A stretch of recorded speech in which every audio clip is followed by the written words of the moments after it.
Okay, we're closing in on finishing off your first campaign, right? We've set up all the settings. We've got that all appropriate in there. Figured out what our keywords are. Got a nice keyword list built out from utilizing the resources. Definitely beefed up the negative list to make sure that we don't have any of that irrelevant traffic. Gave it some character by adding some extensions in there, doing some price points, some call extensions, either location extensions, whatever, remember, that's going to effectively convey or support your goal that you assigned whenever you started creating the campaign. So now we're on to actually telling the story, right? The WIFM, what's in it for me, writing effective ads.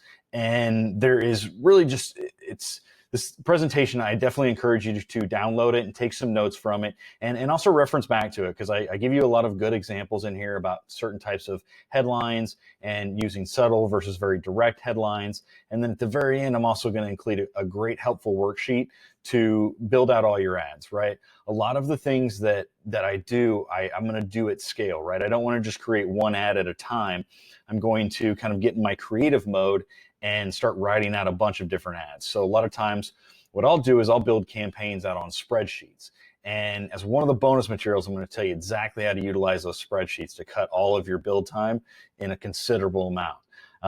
But to go ahead and start building those out and putting the assets that we're going to throw into the campaign, I've included a nice little example sheet that you can start off with some examples for headlines and description tags, as well as kind of some strategic ways that I've used display URLs in order to increase relevance. But this deck that I've created is all about writing effective ads, right? And it's WIFM. So it's that what's in it for me. It's that point, it's that statement or that price point or that sentence or value prop that's going to be conveyed in your ad that is going to solve for the consumer pain point. Now, as we go into the first slide, right, WIFM, right? What's in it for me? What is the service item or making clear the intent, the focus of the headline? Does the question or statement provide effectively convey the benefit, right? How are you addressing the potential customer's pain points? Are they perceived or are they actual pain points? And what I mean by perceived versus actual pain points is, are you looking at maybe customer reviews or even in the search terms about how things have ran in the past, or utilizing some of the tools that I've provided, and we're going to go into in the next section to kind of see how customers are finding your products or what solutions they're solving, or is it the perceived pain points of what you think your product solves?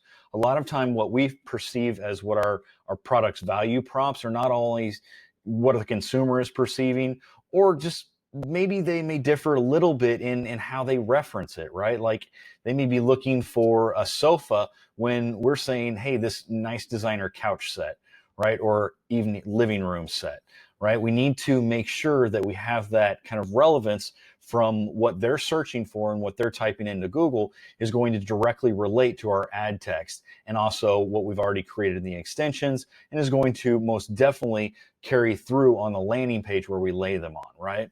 So is your offering a value product or quality product? Is price point an effective sales tool for your particular product? And that's kind of from what you really have kind of established yourself at, right? Like if it's more of I sell toothpicks, probably price point on those is going to be, the carrying factor in the sale at the end of the day. But, a particular, high end, maybe blow dryer or high end lawnmower or something that effect for, is going to be much more carried on the value prop of, its energy efficiency maybe, or how fast it heats up, or how long that it lasts, even the effectiveness of the company in carrying through the sale and their customer service after the fact if you ever do have to interact with them, right? Those are all value props and more quality points rather than selling on price.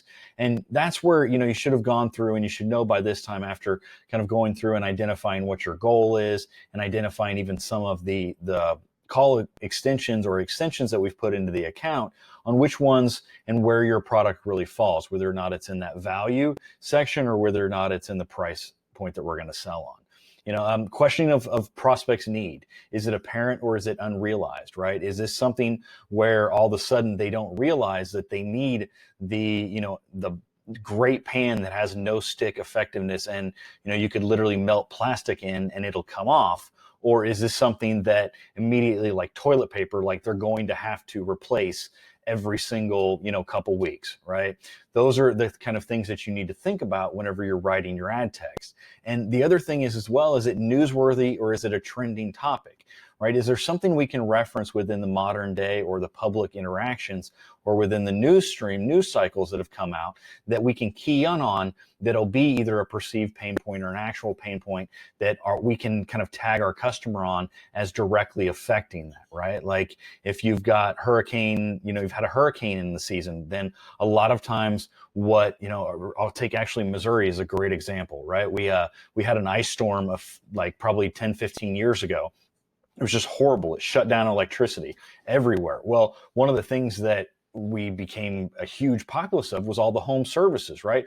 Roofing services, electrical services. The paintless dent repair was another thing from all the hail damage that was there, right? Is there something that has happened either environmentally, newsworthy, or something within the community that you can latch on and make sure that your product is included on as one of the opportunities or I guess solutions for that particular pain point or addressing that newsworthy situation?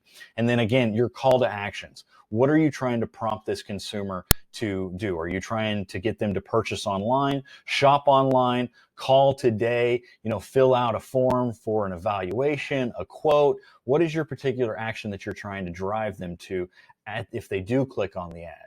Are they going to go to the website? Are they going to be prompted to make a phone call? Are they going to be prompted to maybe a shopping ad or something to that effect? So these kind of questions you need to be asking yourself before you really start writing the ads and going into this. Now, we talked about a little bit about the value versus price, right? Now, some of the things, if you have a value prop, it's not only the only solution, but you have basically the construction of it could be very thorough. There's many different positive aspects to, selling on value, right? Like just the long-term nature of it. There's a bunch of pros as far as increasing lifetime loyalty of it. You can increase loyalty on LTV and resales of clients, right? If clients have to, they fall in love with your product, but it's something that has to be replaced quite often, then you definitely want to reinforce some of the value and the price point in that. The fact that, your competitor, maybe they're going to have to purchase it 3 times as often to the one time as far as yours.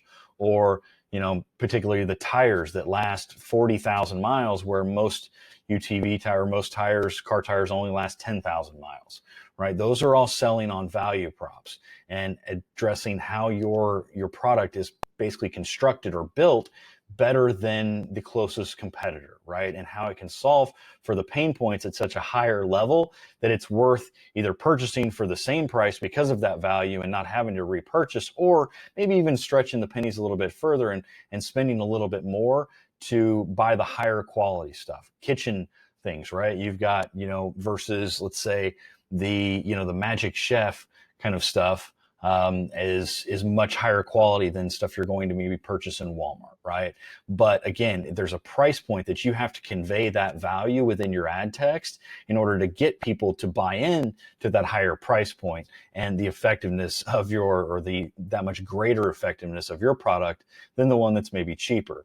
Then you have the other route where you can go in through the price price positioning. And that's going to be literally just based off of, hey, this person's cost this much, mine costs this much, or, some aspects of it you can throw in bundles. Like if you purchase, 1,000 of this particular product, then you get a 30% savings where you're still going to be paying, the same price per unit with my competitor. All right, it's kind of how you're going to position your product within the marketplace, and that's completely up to you to decide. Hopefully you've kind of determined that at this point where we're getting down into the ad text, where we can start focusing on more the value props and either, effectiveness about how fast we can get it to them. Maybe they still buy on price, but we can get it there in a faster manner, or it becomes in a shinier package. I'm not really sure, price kind of does limit your ability to really sell on value because of the fact that you're literally competing only on the price point at that.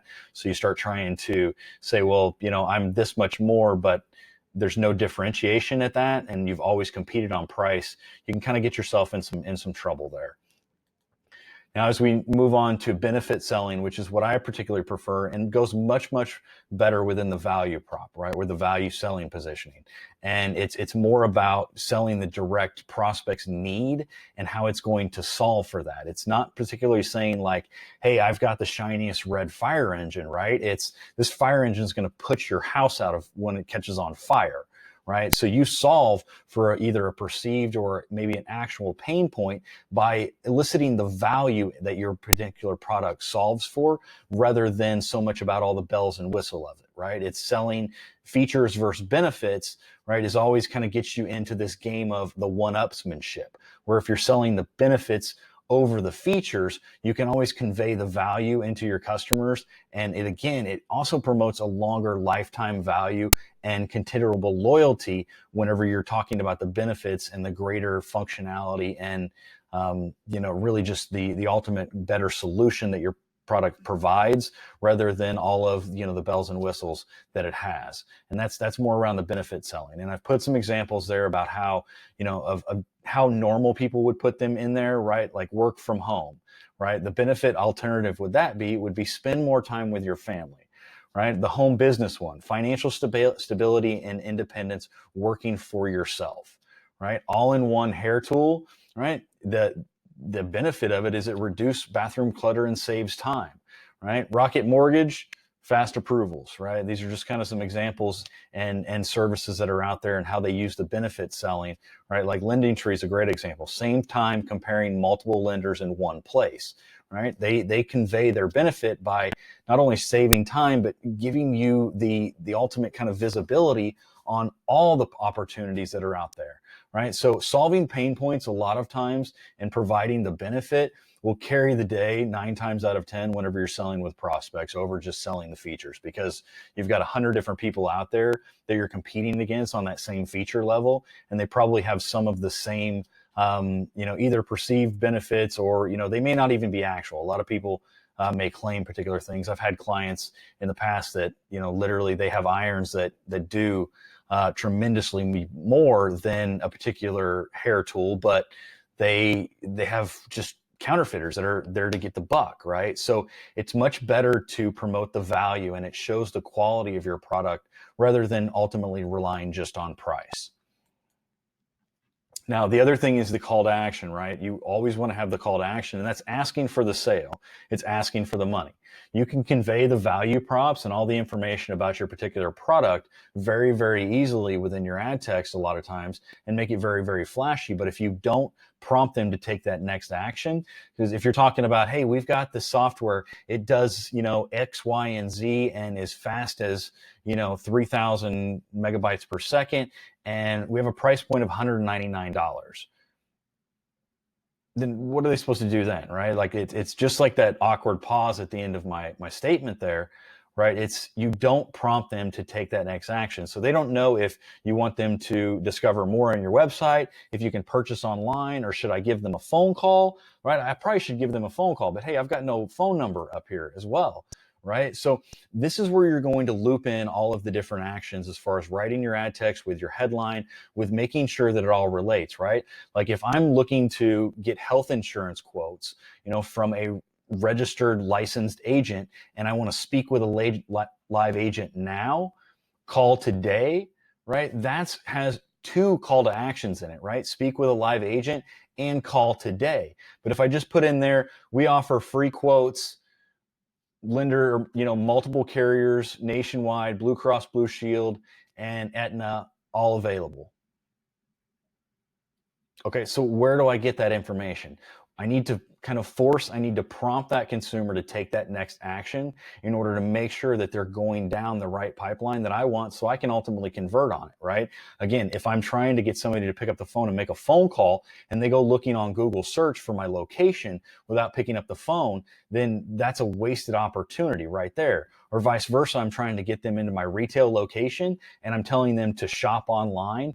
The call to action just doesn't prompt with my ultimate goal. So you always want to line those up with, your value prop within it, your identifying brand, your business name within the ad, also additional value props and keyword relevance within what the particular theme that you're trying to target. And then you close that all off with the action that you're trying to prompt. Either call, shop now, visit more, get a quote, speak with a live agent.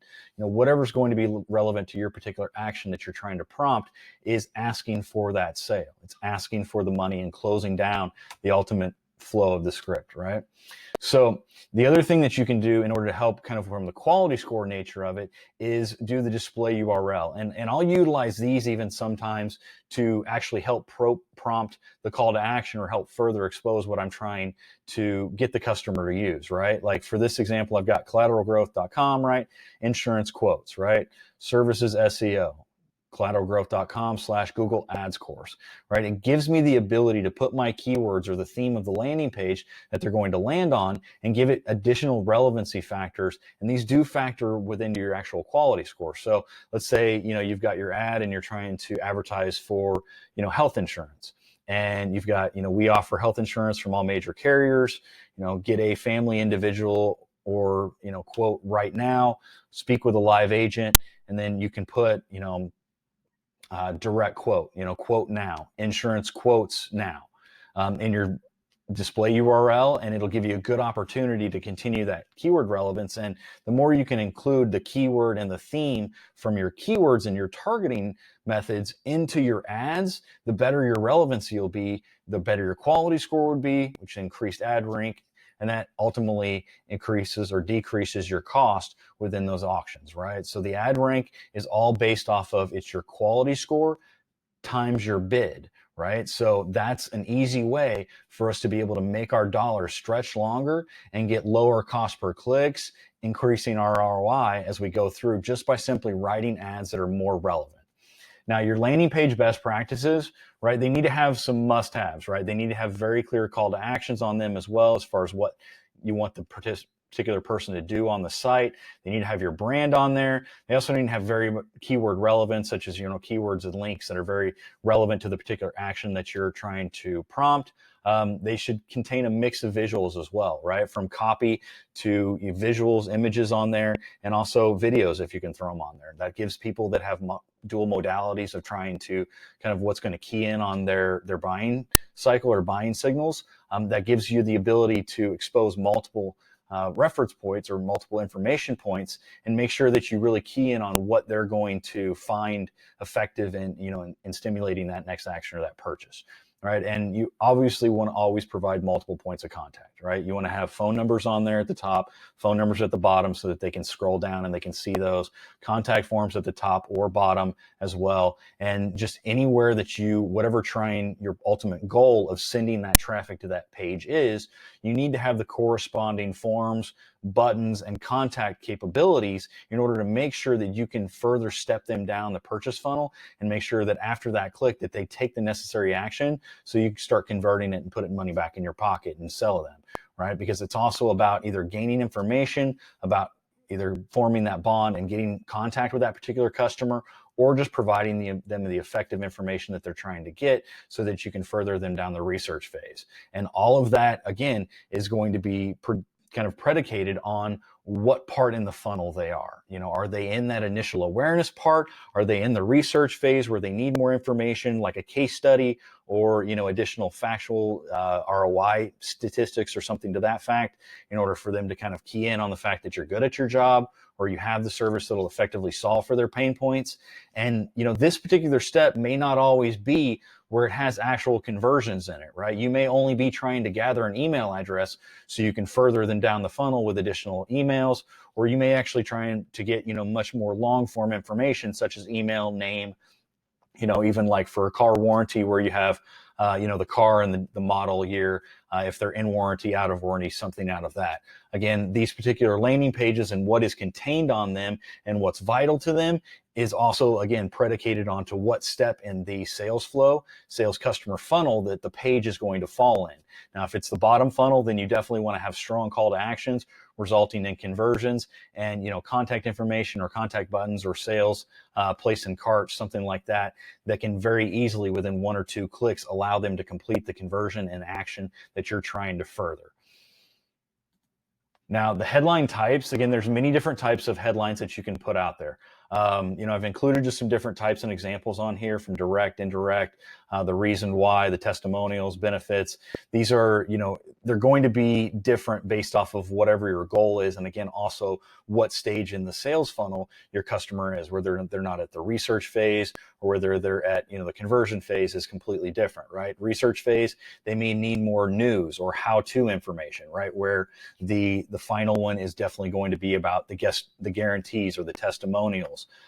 It's definitely going to be much stronger as far as the ad text, as far as purchase now, buy online, as far as maybe further up in the research phase where you're doing the news article is learn more, discover more, something to that effect. So it's not as strong within the call to action, depending on where you're at in that phase in the cycle. So the ads worksheet that I put together for you, again, it's really, really simple.